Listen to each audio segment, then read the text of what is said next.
Hello दोस्तों, सभी mathematicians का स्वागत है मैथ्स की एक और इस धांसू क्लास में। और धांसू आज का टॉपिक भी है, नाम दिख रहा होगा आपको, समाकलन, इंटीग्रेशन। क्या होता है समाकलन? मैंने समाकलन, पहले तो ये जो बिल्डिंग बन रही है ना आपकी मैथ की, उसकी नींव है ना और भी मजबूत होती जा रही है, क्योंकि हम समाकलन पे पहुंच गए हैं। अवकलन हो गया और पहले के 6 टॉपिक हो चुके हैं, ये 7वां टॉपिक है। बेसिक चल रहा है मैथ्स का ये। और इस बेसिक के बाद अगर आप बीएससी फर्स्ट ईयर की मैथ पढ़ोगे तो फिर तो क्या ही कहना, मज़ा ही आ जाएगा बस। फिर तो ज़्यादा दिक्कत नहीं आएगी टॉपिक पढ़ने में। तो समाकलन, इंटीग्रेशन, पहले तो मैं परिचय दे देता हूँ नाम का, क्या होता है ये, ठीक है। और उसके बाद भी इसके फॉर्मूले क्वेश्चंस की तरफ हम चलेंगे। तो समाकलन क्या होता है? पहला पॉइंट तो आप ये लिख लो कि समाकलन जो इंटीग्रेशन है उससे डिनोट किससे करते हैं? इसे ही इंटीग्रेशन बोलते हैं, इसे ही इंटीग्रेट करना बोलते हैं। इंटीग्रेट करना, मैंने पहले क्या बताया, डिफरेंशिएशन उसमें होती है छोटी कैलकुलेशन, इंटीग्रेशन में इंटीग्रेट करना इसमें होती है बड़ी कैलकुलेशन। आप ऐसे भी देख सकते हो, उसमें क्या आता था, इसमें देखो समाकलन और कोई भी फंक्शन है एफ एक्स इंटू में डी एक्स, ऐसे इसे डिनोट करते हैं। यहाँ पे डी एक्स आता है, डी एक्स कहाँ पे आता है? डी एक्स कोई छोटी चीज है और वो आता है मल्टीपल में। मल्टीपल में आएगी तो बड़ी कैलकुलेशन अपने आप ही आ जाएगा, बड़ा रिजल्ट अपने आप ही आ जाएगा। और उसमें क्या होता था, dy बाई डी एक्स। इसमें क्या आता था, डिवाइड में आता था dx, डिफरेंशिएशन में। तो इसमें छोटी कैलकुलेशन अपने आप ही हो जाती थी जब छोटी चीज का भाग लगता है तो, ठीक है। और इसमें इंटू में आता था, इसका इंटू में आता है, इसका मतलब ये इंटीग्रेशन में बड़ी कैलकुलेशन होती है, ठीक है। समझ में आ गया क्या? समाकलन का बेसिक मीनिंग तो ये है।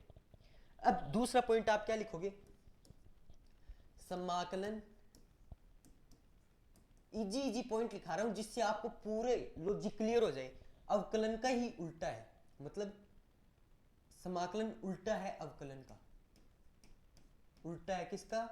अवकलन का। ये कैसे बोल रहा हूं मैं? उसमें होती है छोटी कैलकुलेशन, इसमें होती है बड़ी कैलकुलेशन। मैं करके भी दिखाता हूं आपको। ये पॉइंट लिख लिया ना आपने? अब देखिए, जैसे कोई फंक्शन है एफ एक्स, उसका आपने इंटीग्रेशन किया, उसका आपने क्या किया, इंटीग्रेशन किया, integration of F x D x. आपको उससे कौन सा फंक्शन मिला? कोई दूसरा फंक्शन मिला, कैपिटल एफ एक्स। अब ये जो फंक्शन मिला, इसका आप अगर डिफरेंशिएशन करोगे D by D x of capital F x, तो आपको फिर वापस रिजल्ट में वो का वही फंक्शन मिल जाएगा। इससे पता चलता है कि इसका उल्टा ही होता है, किसमें? डिफरेंशिएशन का उल्टा होता है इंटीग्रेशन में। कोई फंक्शन है, उसका आपने इंटीग्रेशन किया कैपिटल एफ एक्स, उसका फिर से डिफरेंशिएशन कर दोगे ना तो वो का वही फंक्शन आपको मिल जाएगा। इससे हम बता सकते हैं कि डिफरेंशिएशन का उल्टा होता है इंटीग्रेशन, ठीक है। इतना तो हमें क्लियर है। अब आगे बताओ, आगे देखिए। अब इसके दो टाइप होते हैं, इंटीग्रेशन है ना, इंटीग्रेशन,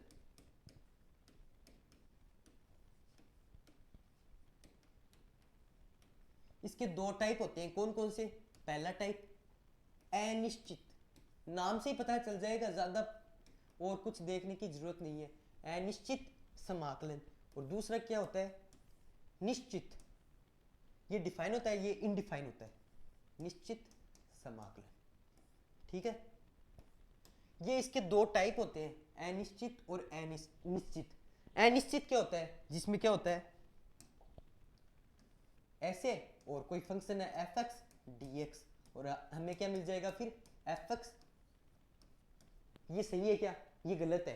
एफ एक्स और इसके प्लस में क्या आएगा? सी भी आएगा।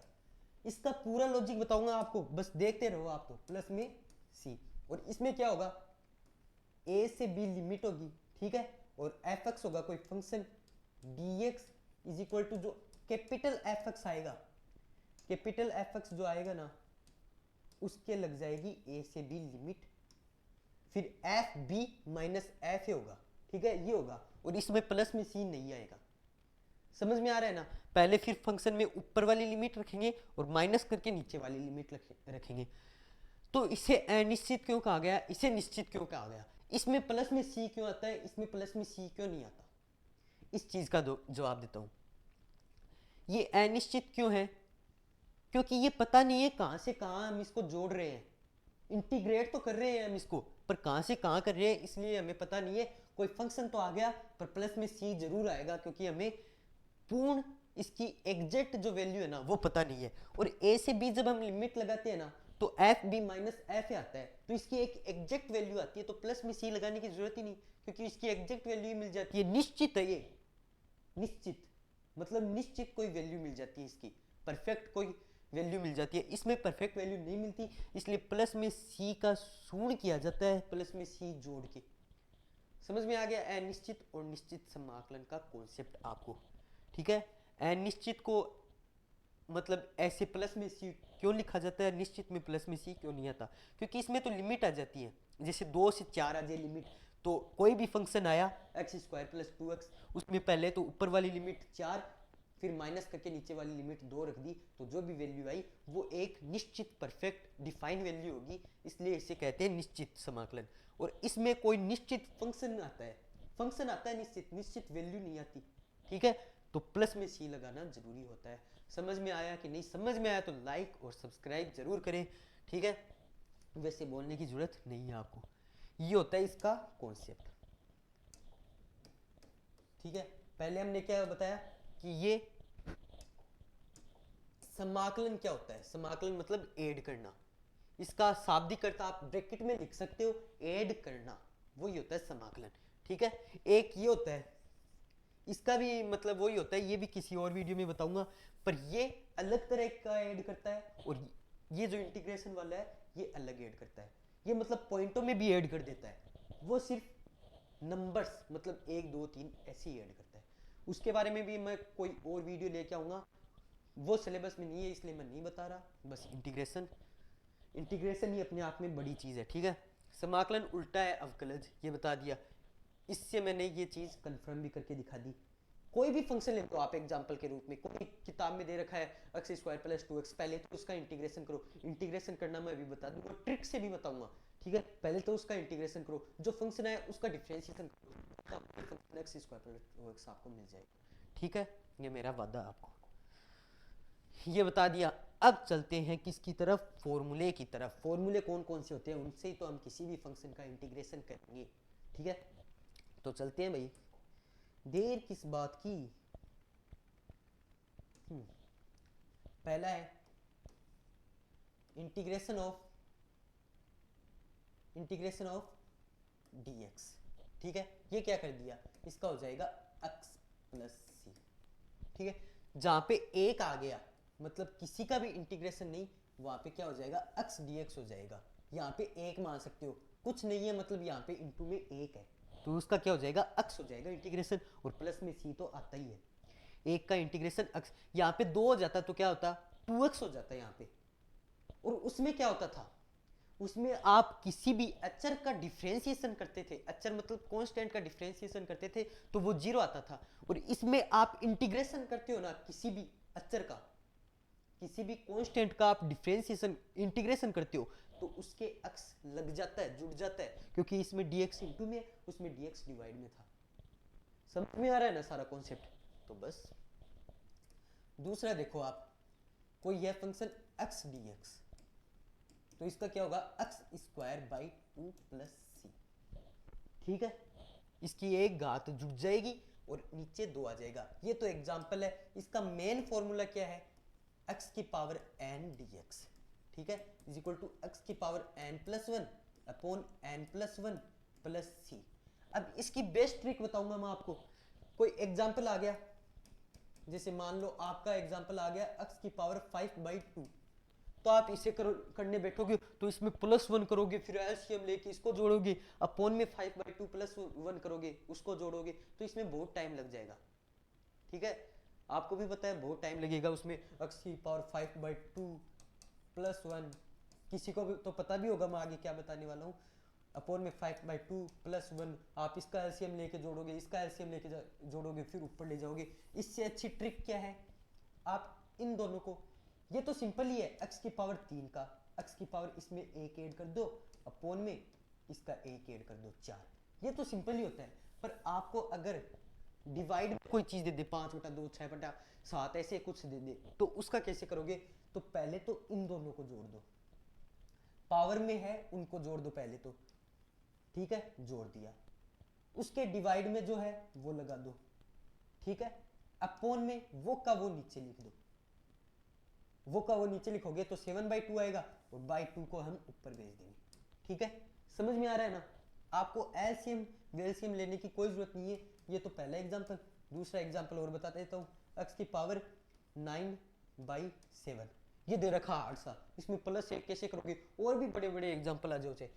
पहले तो इन दोनों को ऐड करो, 9 और 7 कितने होते हैं? 16 होते हैं, ठीक है। x की पावर 16/7 अपॉन में 16/7। समझ में आ गया ना किस तरीके से मैंने ये एग्जांपल बताए? तो ये इनको आप ध्यान में रख सकते हो, इनके साथ लिख सकते हो कहीं पे भी, ठीक है। समझ में आ गया होगा आपके। ये दो एग्जांपल है जो मैंने आपको बताने की कोशिश की। वैसे और एग्जांपल बता देना, इनको लिख दिए तो लिख दिए, और भी आगे एग्जांपल आएंगे वो आपको बता दिए जाएंगे, ठीक है। चौथा, ये एक ऐसा है जिसका डिफरेंशिएशन भी वही होता है, इंटीग्रेशन भी वही होता है। अनुमान लगा लिया होगा आपने, e की power dx is equal to e की पावर x प्लस c, ठीक है। अब इसके जैसे कोई मल्टीपल में आ गया, e की पावर 2x आ गई, तो उसका इंटीग्रेशन क्या होगा? e की पावर 2x, उसमें क्या होता था? मल्टीपल में आ जाता था जो x के इंटू में है 2, और इसमें डिवाइड में आ जाएगा। जैसे एग्जांपल ले लो आप, एग्जांपल से समझा दूंगा। e की पावर 4x है जैसे, ठीक है, तो इसका हम इंटीग्रेशन करेंगे तो e की पावर 4x का 4x, e की पावर का तो ऐसा कैसा, और चेन रूल से फिर 4x का होगा तो 4 आ जाएगा, डिवाइड में प्लस का सी लग जाएगा, ठीक है। उसमें क्या होता था? चेन रूल से e की पावर 4x का e की पावर 4x, और 4 जो है x के इंटू में वो यहाँ पे इंटू में आ जाता। समझ में आ गया ना? इस प्रकार से कोई से भी एग्जाम्पल हो सकते हैं। पांचवा लेते हैं हम, a की पावर x dx, तो उसमें log a की पावर x का a की पावर x, फिर log a इंटू में आता था। इसमें देखो a की power x upon log a, इसमें डिवाइड में आता है प्लस में c। इसलिए तो बोल रहा हूं उसका उल्टा है और कुछ नहीं है। वो बोलता है अगर मैं पहाड़ पे चढ़ूंगा तो ये बोलता है मैं खाई में गिरूंगा जाके, इसका उल्टा है वो, ठीक है। समझ में आ गया ना? आगे चलते हैं, बस समझ में आता है तो बस आगे चलो, फिर वहीं पे पड़े रहने की कोई जरूरत नहीं है।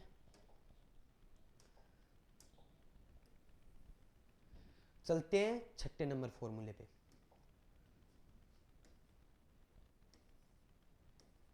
log x का डिफरेंशिएशन 1/x होता है। log x का डिफरेंशिएशन 1/x होता है, और 1/x का इंटीग्रेशन क्या होता है? log x होता है। log x का डिफरेंशिएशन दे दे 1/x, और 1/x का इंटीग्रेशन क्या होता है? log x, उसका उल्टा प्लस c, ठीक है। समझ में आ गया? 7th number formula. अब sin x cos x पे चलते हैं। sin x dx डिफरेंशिएशन करते थे तो sin x का क्या होता था? cos x होता था, और cos x का माइनस sin x होता था, ठीक है। इसमें sin x का माइनस cos x होता है, cos x प्लस c, और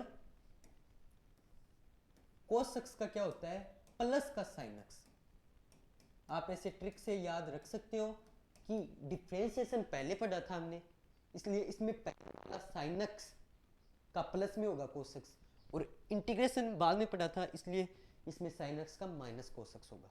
इस तरीके से मैंने तो ऐसे ही याद रखा था शुरुआत में, आप भी ऐसे याद रख सकते हो। नोवा फॉर्मूला, tan x का वहां पे क्या होता था? sec square x। आपको एक साइड की फॉर्मूले याद होगी, दूसरे अपने आप हो जाएंगे। तो sec स्क्वायर x dx का फॉर्मूला क्या होगा? tan x plus c। Clear है ना? 10th नंबर फॉर्मूला, वहां पे sec x का फॉर्मूला क्या होता था? sec x tan x, तो यहां पे sec x tan x का फॉर्मूला क्या होगा? sec x plus c। Plus में c लगाना मत छोड़ देना, नहीं तो एक नंबर का क्वेश्चन होगा ना, आधा नंबर कट जाएगा आपका, वहां पूरा भी काट सकता है अगले की दिमाग से हट गई तो इसलिए प्लस में c लगाना मत भूलना।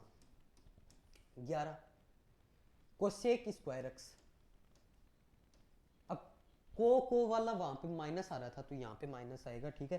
कोसेक स्क्वायर x dx, ठीक है। तो माइनस का क्या हो जाएगा? कोट एक्स प्लस सी।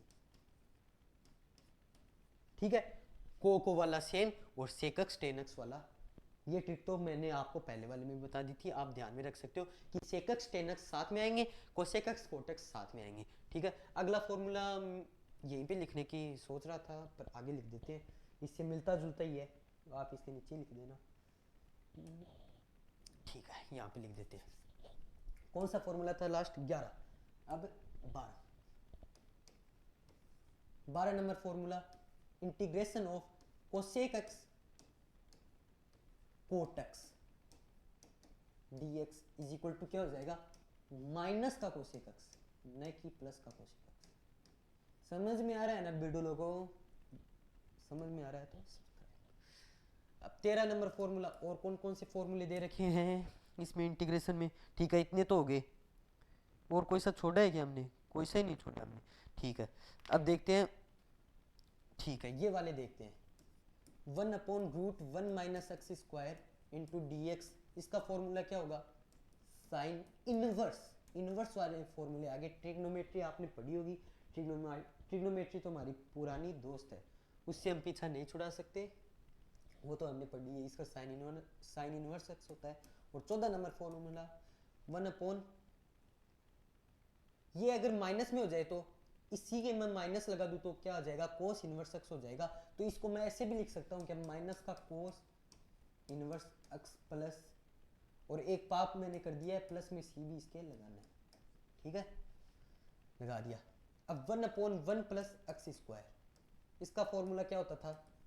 Tan inverse x, tan inverse x. ठीक है, और प्लस में सी, और इसी के क्या कर देते हैं? माइनस में कर सकते हैं, या फिर यहाँ पे माइनस आ गया तो भी माइनस में कर सकते हैं। क्या आ जाएगा? माइनस का कोट इनवर्स एक्स प्लस सी। फॉर्मूले सारे याद हो गए ना आपको? ये बता दो, फॉर्मूले इतने ही हैं। अब दो इसकी छोटी छोटी थ्योरी हैं, वो आपको मैं अभी बता देता हूँ। जैसे डिफरेंशिएशन के फॉर्मूले करने के बाद उसकी थ्योरी की थी हमने, थोड़ी सी है वो। ठीक है, अब वो देखते हैं जल्दी से। दो ही हैं उसकी, तो अलग पेन से देख लेते हैं क्या है उसकी थ्योरी। यहाँ पे फॉर्मूले हो गए। अब पहली थ्योरी, आप ऊपर परमे बोलते हैं उसे हिंदी में, ऊपर परमे डाल के लिख सकते हो। कौन सी होती है? किसी भी फंक्शन का आप इंटीग्रेशन कर रहे हो तो उसमें हैं बहुत सारे function, f1x plus f2x plus आगे डेश डेश डेश इनफाइनाइट तक ऐसे फंक्शन दे रखे हैं, और इनटू में है dx। ठीक है, तो उसका क्या हो जाएगा? इंटीग्रेशन उसका हो जाएगा f1x, रुको जरा एक बार, हाँ ऐसे लिख सकते हैं उसे हम, f1x प्लस में dx, f1x प्लस सी, प्लस सी तो इंटीग्रेशन करने के बाद में लगाते हैं हमें, dx plus f2x dx plus f3x dx, और प्लस में आगे डेश डेश डेश, ऐसे करके आप अलग अलग तोड़ सकते हो। एक टोटल का इंटीग्रेशन दे रखा है तो आप अलग अलग भी तोड़ के उसको कर सकते हो, प्लस या माइनस में कैसे भी दे रखा हो वो। ठीक है, प्लस माइनस इसके लगा सकते हो आप, प्लस माइनस। समझ में आ गया ना ये भी आपको? ये थी इसकी फर्स्ट थ्योरी। अब सेकंड थ्योरी क्या है इसकी? सेकंड है, किसी भी इंटीग्रेशन कर रहे हो, के एफ एक्स है, डी एक्स दे रखा है, तो आप के को बाहर निकाल के भी उसका इंटीग्रेशन कर सकते हो। जैसे आपको दे दी के एक्स, तो उसका होगा के एक्स स्क्वायर बाई 2, तो के को चाहे बाहर निकाल दो चाहे अंदर रखो, एक अकेला चर होता उसके एक्स जुड़ जाता, पर इसके साथ तो पहले से कोई फंक्शन है तो आप ऐसे कर सकते हो। ठीक है, के बाहर आ जाएगा, एफ एक्स और डी एक्स। समझ में आ रहा है क्या मैंने क्या कहा अभी? है कि के अगर अकेला हो तो वो कांस्टेंट माने जाएगा, और उसका इंटीग्रेशन क्या हो जाएगा? जैसे 2 है तो उसका 2x हो जाएगा। पर के किसी फंक्शन से इनटू में है तो उस के को बाहर ले सकते हैं। जैसे के एक्स है तो उसका के एक्स स्क्वायर बाई 2 ही होगा, और के को बाहर ले लेंगे तो भी एक्स स्क्वायर बाई 2 ही होगा, उससे इनटू कर देंगे तो वापस वही आ जाएगा। समझ में आ गया ना, ये जो दो थ्योरी है इसकी। बस अब क्वेश्चन पे चलेंगे, सारी चीजें समझ में आ गई होगी आपके। निश्चित समाकलन के फॉर्मूले हैं ये, और अनिश्चित के भी यही है, बस उनके लिमिट लग जाएगी और जो उत्तर आएगा ना उसमें माइनस हो जाएगा बड़ी ऊपर वाली लिमिट अपॉन नीचे वाली लिमिट। ठीक है, हो गया है इंटीग्रेशन का हमारा पूरा क्लियर। अब चलते हैं एग्जांपल्स की तरफ। फर्स्ट नंबर एग्जांपल लेते हैं, कौन सा है? Integration of sine x plus 3x square plus 1/√1 minus x square, और इसका dx करना है। अब आप इंटीग्रेशन में से तोड़ तोड़ के भी लिख सकते हो और डायरेक्ट भी कर सकते हो। अब इसका सॉल्यूशन हम करें तो इसका सॉल्यूशन क्या होगा? सॉल्यूशन, मैथ का कोई भी क्वेश्चन होता है उसके सॉल्यूशन करते समय सॉल्यूशन ही लगाते हैं, आंसर ये नहीं लगाते, क्योंकि उसका सॉल्यूशन कर रहे होते हैं। आंसर तो लास्ट का होता है। ठीक है, सॉल्यूशन।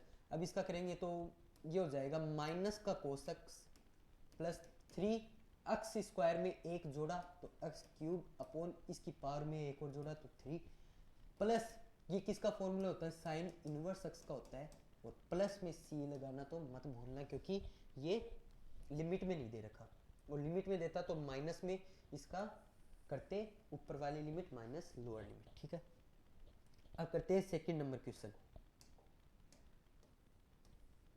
सेकंड क्या है? अब सिंपल सिंपल करवाता हूँ मैं आपको थोड़ी बहुत। देखिए 6x की पावर 3/2 और माइनस एक्स की पावर हाफ, और इसका dx कर दो, और लिमिट एक बार नहीं लगाते हैं। ठीक है, ऐसे ही करो आप। ठीक है, तो इसका इंटीग्रेशन करोगे आप, 6x की पावर इन दोनों को जोड़ो पहले, 5/2 अपॉन में 5 और इसके इनटू में आ जाएगा 2। ठीक है, समझ पा रहे ना आप? मैंने जो ट्रिक बताई थी वही है। माइनस का माइनस, x की पावर 3/2, इन दोनों को ऐड किया तो 3 और अपॉन में 2 है ही, अपॉन में 2 है ही, अपॉन में 3 और बाई 2। ठीक है, ये इसका हो जाएगा। इसको इंटू भी कर सकते हो, 12 आ जाएगा। 12x की पावर 5/2 अपॉन 5 माइनस 2x की पावर 3/2 अपॉन 3, और प्लस में c लगाना तो भूलना ही नहीं है हमें। ये इसका फॉर्मूला हो जाएगा। इंटीग्रेशन में अगर dx नहीं लगाया तो वो कोई काम का नहीं है इंटू में, और इंटीग्रेशन के सॉल्यूशन में जो फंक्शन आता है उसके प्लस में c नहीं लगाया तो वो भी कोई काम का नहीं। ये आप ध्यान में रखना। ठीक है, दो पर्सन हो गए, एक और पर्सन करवा देता हूँ मैं आपको, फिर इसका बेसिक पूरा क्लियर हो जाएगा। या फिर आगे तीसरा नंबर क्वेश्चन क्या है? सिंपल सा है, ये भी दे रखा है ऐसे, मैं ये सोच के दे दूंगा इससे अच्छा। तो साइन एक्स और प्लस में 3x स्क्वायर की ऐसे प्लस 7x स्क्वायर और माइनस का सेक स्क्वायर एक्स। ठीक है, इससे प्रैक्टिस कर लो आप dx। तो इसे कैसे करोगे आप? इसका इंटीग्रेशन करना है तो कैसे करोगे? सिंपल सा क्वेश्चन है ये भी। cos x हो जाएगा इसका तो। ठीक है, प्लस 3x की पावर 5/2 5/3। ठीक है, अपॉन में 5 और इंटू में 3 प्लस में 7x की power 3/3 minus sec square x का क्या होता है? 10x, प्लस में c लगाना नहीं भूलना है। ठीक है, इसे इंटू करोगे तो 9 आ जाएगा, और यही हमारा क्या होगा? पूरा का पूरा सॉल्यूशन होगा। तो इस प्रकार से मैंने इंटीग्रेशन का भी बेसिक आपको एक ही लेक्चर में प्रोवाइड करा दिया। इसके और भी आगे फॉर्मूले होते हैं, पर हमें तो इसका बेसिक एक बार देखना था कि क्या होता है इंटीग्रेशन, क्या होता है समाकलन। और भी आगे इंटीग्रेशन, डबल इंटीग्रेशन आएगा, ट्रिपल इंटीग्रेशन आएगा, उसमें तो और भी ज़्यादा मजा आएगा। हमें एरिया फाइंड करना आएगा, वॉल्यूम फाइंड करना आएगा बीएससी फर्स्ट ईयर की मैथ में, उसमें भी और मजा आएगा हमें। तो मजा बढ़ता ही जाएगा। ये तो बेसिक वीडियो था, बेसिक में इतना ही करना होता है और सारे टॉपिक क्लियर कर लेने होते हैं, उसके बाद में आता है असली मजा। तो ठीक है,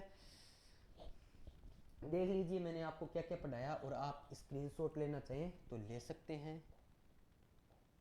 और ऐसे हमने इंटीग्रेशन पूरा पढ़ लिया आज की इस वीडियो में। मज़ा आ गया होगा आपको, मज़ा आया तो लाइक और सब्सक्राइब करना तो बनता है। थैंक यू वेरी मच, आपने वीडियो अंत तक देखा और जुड़े रहिए हमारे साथ सब्सक्राइब करके। जय हिंद, जय भारत।